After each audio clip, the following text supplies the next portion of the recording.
And now, Ellie, you have to make difficult choices. If you could only take one of your 8 discs, which one would it be and why?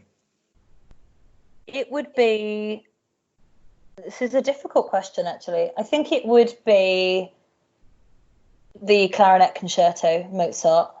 It's tough toss up between that and Ubi Caritas, but actually my grandma was such an important person in my life and still is, and there's so much of her in me in the way that I am, that it's like a sort of gateway into memories with her. And not that I need a gateway necessarily, because I think about her anyway, but it just takes me right back. And when she died, I listened to it on repeat. I went and sat in my granddad's car and put it on full blast and just listened to that movement. And I think no matter how many times I listen to it, it will always take me back to a very, very special place. So yeah, it would have to be the Mozart.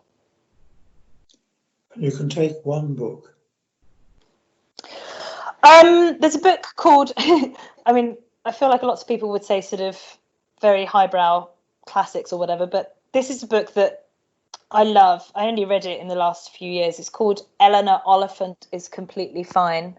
Embarrassingly, this is terrible, I've forgotten who wrote it. Gail Honeyman.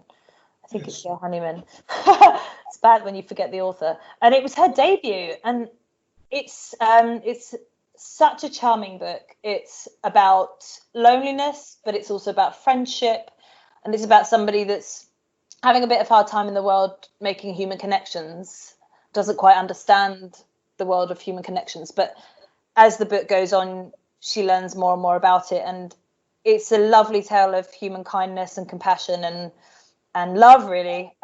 It's so wonderful, and it's a laugh out loud book. I mean, it made me laugh so much that I cried, and I think I'll probably read it again very soon. And you can take one luxury. Well, this is probably one that lots of people say. I mean, it's a toss-up between this and coffee, but this just about gets it.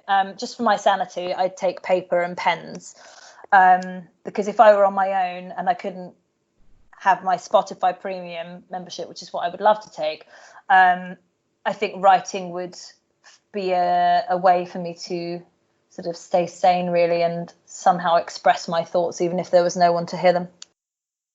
Ellie Martin, thank you very much indeed for letting us share your Desert Island Discs. Thank you very, very much for having me.